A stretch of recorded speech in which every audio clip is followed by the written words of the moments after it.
Okay, so the resources that each school will be provided.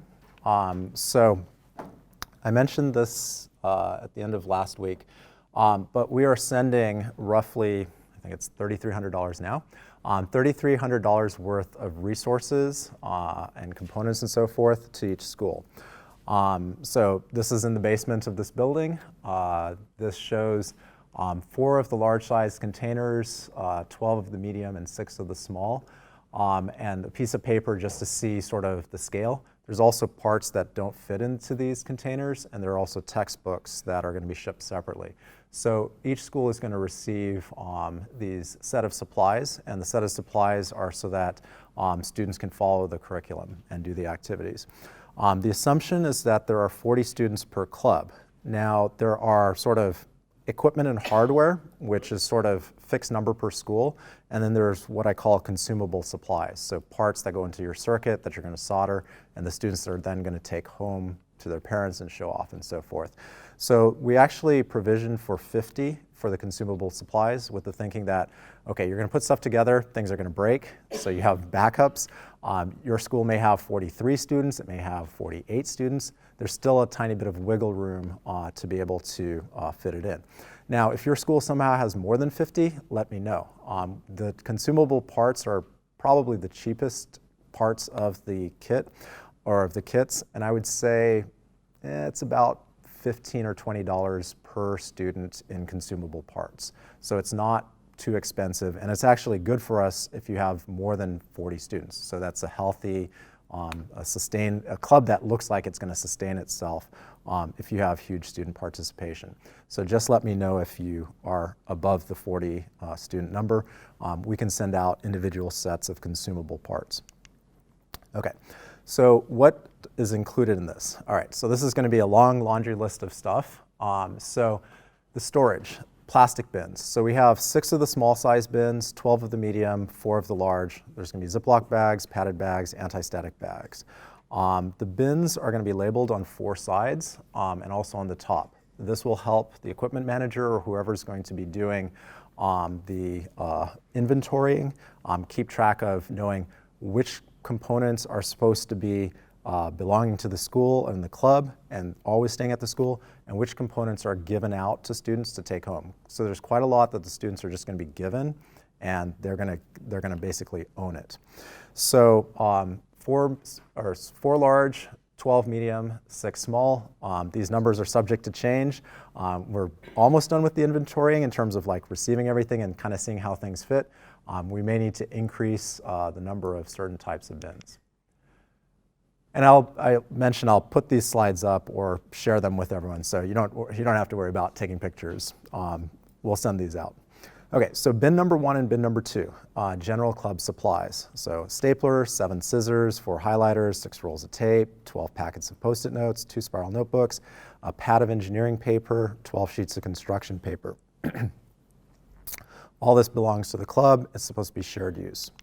Student tools.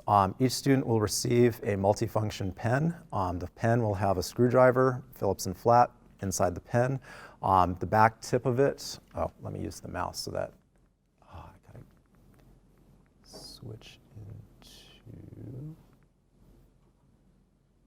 is it this one? Laser pointer, okay. All right, so the back tip of it is actually a stylus. There's a Phillips and flat screwdriver. There are rulers on the side. There's a level in here, and it works as a pen. So, a MacGyver tool. And if everything goes correctly, say it again? Yeah, if everything goes correctly, it'll be nicely branded with ECE Illinois. We're still working on that part, though. The first kit for projects. So there's going to be a project that Maddie's going to talk about next. It does alternators and generators. So it has a spool of magnet wire, 12 ceramic magnets, a pack of paper clips, and separate from this, but in the same box, it's a separate activity. There's an activity on algorithms. So there's a deck of cards of a game that I invented called Oracle Sort. We'll play that tomorrow, so you'll kind of learn about how computers sort things through this card game. The overhead projector and optics box, so this is bin number 3. So there are 12 lenses, 4 that are 5 centimeter focal length, 4 that are 10, 4 that are 15. Flashlights, so a pack of 10 flashlights with batteries. Laser level. The reason it's in red is because I haven't finalized exactly which one we're going to use. I tried some out and I wasn't really excited about how they're working. So that one is still to be determined. There are blocks. So for the optics module on refraction, there are these blocks that students can measure and learn about how light bends at an interface. There's going to be these 9-inch long tiny rods so that they can look at total internal reflection. And then there are going to be these printed sheets. These activities are going to be sort of a very simple explanation of engineering design by having the students do this cutout. So there's going to be cutting and folding and stapling. And they're going to build something where they can hold a flashlight, a lens, and a transparency, and they can project light onto the wall. So we'll talk a little bit about how this relates to engineering design. Next set of bins. So bin L1, M4, M5, M11, M12. Probably the most extensive set of components. So in these bins, there will be 10 digital multimeters. So a digital multimeter is a device that can measure voltage, current, resistance. It can check if two things are connected. It also tests batteries. It can measure DC voltage, DC current, and also alternating current and alternating voltages. This particular model is typically used by mechanics when they're troubleshooting inside the car. So I think it can go up to, I forgot the exact voltage, it might be 500 volts, but basically it's a really nice digital multimeter. Spare fuses, so if students do things incorrectly, they blow the fuse. And that's a very common error that happens when they're doing this lab. So a set of 5 replacement fuses. White protoboards. So the protoboard is a way to hold circuit components together as you're prototyping. So each student will get to keep their own protoboard, and this will allow them to build circuits throughout the year. Bags of wires. So these jumper wires connect different pins on the protoboard. And so there's going to be Ziploc bags with 1,200 pieces of wire. And so how you'll manage that, it's going to be an interesting experiment. There'll be bags of bags. And bags of bags meaning that there'll be a large, maybe gallon-sized Ziploc bag. Inside that bag will be snack-sized bags or quart-sized bags or sandwich-sized bags. And inside those bags will be things like 50 resistors of a specific type and 50 capacitors of a certain type. And there'll be like 6 or 7 of the different types of resistors and different types of capacitors. And it'll be very important for whoever's the equipment manager to know what the parts are and which things they belong to, because what will happen is if you open up everything, it's going to be a nightmare keeping track of all these components. Other electronic parts that are included, so AA battery clips, LEDs, various small components. Lots and lots of batteries. So each school is getting 100 9-volt batteries, 200 AA batteries, 40 AAA batteries. The students are going to keep 40 of the, so with 40 students, they're going to keep their own 9-volt battery and 2 AA batteries because they need it to be able to power their 2 main circuit projects. Alligator clips and 9-volt battery clips. So as an example of what I mean by bags of bags, so Maddie created this sheet, and we're debating exactly how we're going to distribute this. This may show up inside the textbook. It may show up as a separate sheet. But the idea is that you somehow have to distribute all of these discrete components to each student. And so basically, each student gets one resistor that has a certain color, and then one resistor that has this other color, and so forth, and LEDs and so forth. So the idea to keep track of all this, because you're just going to have tons and tons of parts, we're going to have this printed sheet. You're going to carefully distribute like items one at a time. They're going to tape it all down on a sheet of paper. That way they know this is my stuff for my particular project, circuits number 1. These are the components that I need. There's going to be other projects that they have other components for that you don't want to open until they're actually doing that activity. So very easy to mix these parts up. Now you can figure them out eventually, it's just very time consuming. Okay, next set of bins. So soldering. As I mentioned, soldering is a very important technical skill that really stimulates students' interest in electronics and in engineering. It's done a lot of stuff when people are building robotics, when people are building their own circuits and so forth. So what's included?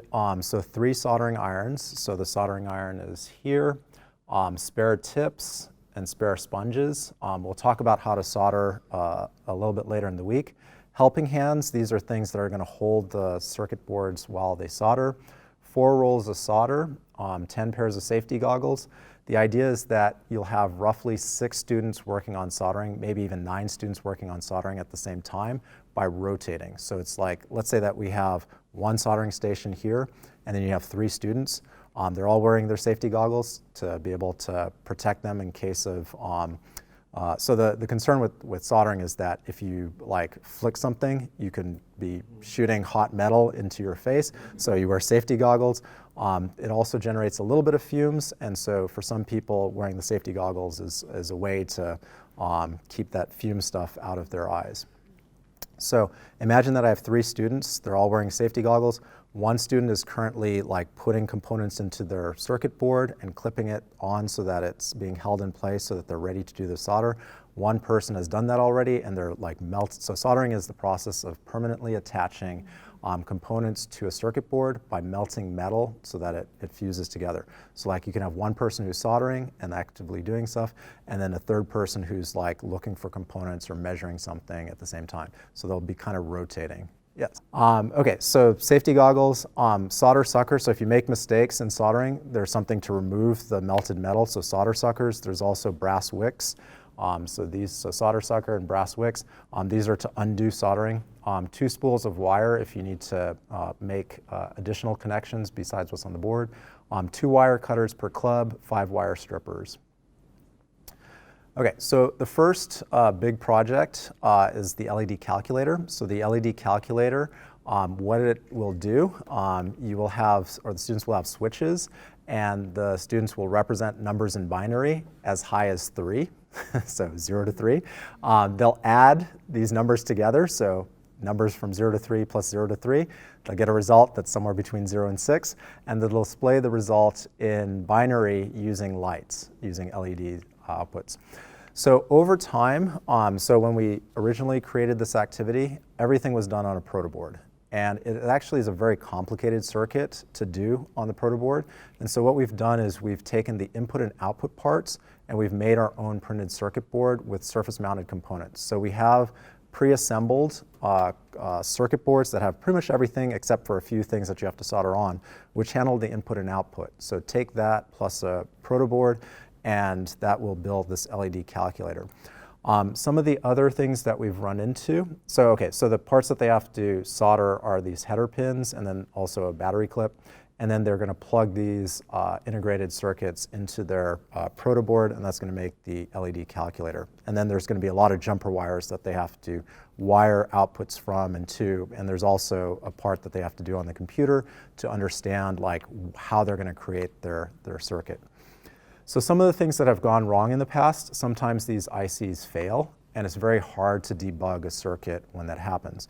So we're going to include this logic gate tester, so it's electronic equipment that it can just check to make sure that the circuit is working correctly.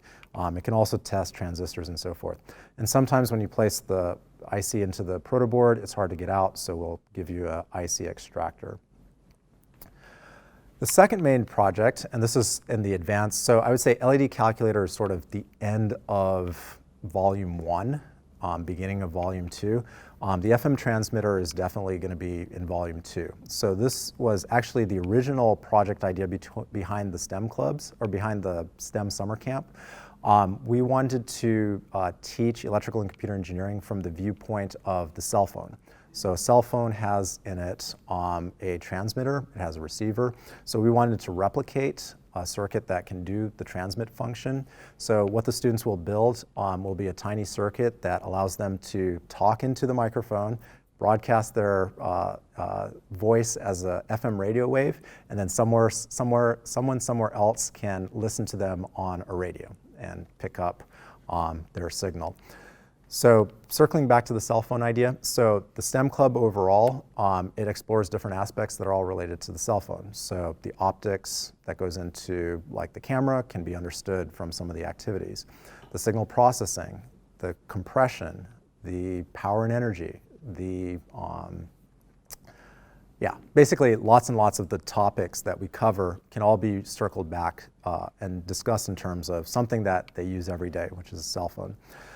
So there's a set of parts, which is in this list here. And as I mentioned, you want to keep these parts sealed until you're ready to do this activity so that you don't mix them up. One FM radio per class so that they can debug. These tiny oscilloscopes. So an oscilloscope is actually a really expensive, really sophisticated piece of equipment that you typically would see in a research lab. So my lab has one that's worth, I think it's $40,000 is how much it's worth. The teaching labs probably have the $10,000 model. This one is a really cheap one, so all it has is an analog to digital converter and a screen. It's around $30, so amazing what you can find on eBay. And then 9-volt battery clips to be able to power the oscilloscope. The communications and signal processing project, so this one, they're going to be listening to how sounds get modulated. So they can play sounds of certain frequencies, they can listen to it, they can hear how compression works, they can visualize how signals that are modulated in terms of amplitude or in terms of frequency look in the time domain and also in the frequency domain. And in order for this to be a hands-on activity, instead of just having computers, we want them to interact. And so the headphones allow them to hear, and then there's a microphone built in, which allows them to record their voice. And for some computers, the 4-prong, so I'll say that this is non-brand name headsets, but the 4 prongs sometimes aren't compatible with all computers. So if the computers have a separate microphone and headset interface, there are these splitters that allow the conversion process. In the advanced projects, so outside of the curriculum, so there's the curriculum, which, as I mentioned, roughly 40 to 60 hours, maybe even longer. There's what I called open-ended projects. And these open-ended projects, there's one that's going to be on microscopy. So there's something called Foldscope, which is an origami-based microscope where students will basically put together lenses and LED illumination and so forth. And it comes with slides with biological samples and so forth. They can see under magnification with this very low cost microscope. And they get to keep their microscope. So it's designed to be something that students can, so not me designing it, but the company that provides this, the intention is that every student can have their own microscope and they can take samples from around their house or around their garden and prepare it onto slides and look under this tiny microscope. There's going to be printed circuit boards for students to prototype circuits that they're interested in. There's a bag of advanced parts, typo, for advanced projects. And then each school, there's one Arduino. So I know that some of the schools have Raspberry Pi, some of the schools have Arduino. Merge those into these sorts of activities, provide these opportunities for students to do these. So these open-ended projects, there's no curriculum for. There's a lot of online resources. So students in the club will receive a set of parts and they'll say, oh, what is an LM555 chip? And they look online. Oh, it's a timer circuit and I can build something that turns on and off and flashes and does cool stuff with it. So they'll look through and see sort of what's there and then think about what they can build from it. Packaged separately, a general purpose toolkit, so your typical hammers, screwdrivers, tape measure, and bits and so forth. I'll ship separately to the schools directly textbooks, so each student will have their own copy of the textbooks. The goal is to have Volume 1 and Volume 2. Volume 1 probably sometime in late August, and Volume 2 sometime in maybe November or December. But again, you'd go at your own pace. And then finally, these last two things. So these are the ones that I'm considering. So the laser level for the optics project and the helping hands for the soldering. But maybe, Anita, did you have another suggestion? Is it like that helping hands, or does yours look different? For the soldering, this helping hands. It's with the hands with the clips on it, so that you don't Okay. have to. Yeah, I don't know if you can see there's It has this. a lens. Yeah, there's this magnifying glass It's here. magnifying So it looks glass. like this, or it looks different than It that. looks like that. Okay, so that's the one that I can get, and I just have to resolve the tax story. Yeah.